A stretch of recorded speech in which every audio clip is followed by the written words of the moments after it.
Hello and of course welcome back to 16 years and now kid free. Right, you find me here at Wharram, W-H-A-R-R-A-M.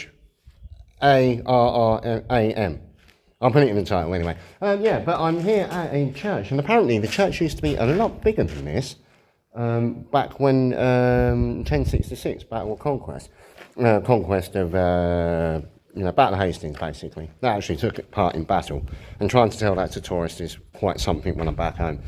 I would show you through the graveyard, but apparently most of the graves are 18th century and onwards, and I do believe I've shown earlier graves than that. But some of the history of this place is quite interesting, so bear with me a minute. I'll show you around. It's very well preserved, and it's meant to be one of the most most extensively researched places in medieval villages in the UK. So, and I'm just guessing that the door's modern though, otherwise that is quite well preserved.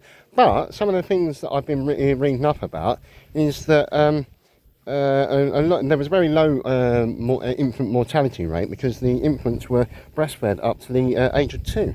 So, but they did have tuberculosis here, but they do believe that it came from the local towns and whatnot.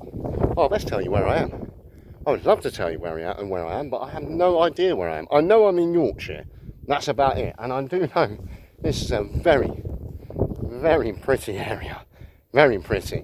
And another part was, back before 1066, there was actually indications of very intensive surgery where somebody had been in the head with a blunt object, and to relieve the swelling, it's actually cut around the bone to relieve the pressure of it. So, maybe our, scientific and medical know-how, I can't even get my words out today, medical know-how was quite advanced back then. And this is all from earlier than that. This is basically, it was a lovely village, and then landowners kicked everybody off in the later 1400s, early 1500s, which, it's quite sad. But then it got turned over to pasture and everything like that. The other thing about this place is I'm amazed nobody snapped up this building because it looks quite well preserved. I wouldn't mind living there, but, then saying that, are you taking away the privilege for other people to come and, experience these places? And the one thing I love about this place is National Trust and British Heritage haven't yet got their hands on it.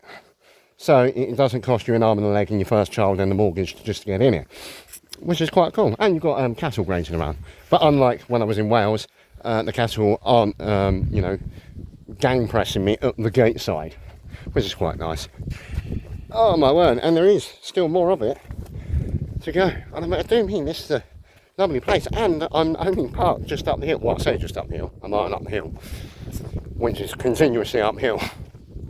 But yeah, the original settlement of this is actually as early as the 1st century AD. Honeybugs keep going after me. And as I said, imagine being surrounded in this area. Oh, and there's a name, just in case you didn't like me destroying it. I know it's back to front, but you can pretty much W-H-A-R-R-A-M. Right, there you go. Cannot get my words out. Right, I might be doing a Facebook Live later. Don't bother tuning in because more than likely I won't even get my words out then. But I'm going to do something that's quite common, but just give it a posh twist, if you get what I mean. And even if I don't do a Facebook Live, I'm sure do a food review, and that is quite some view. And on that note, like always, take it easy, keep adventuring, and love you, bye.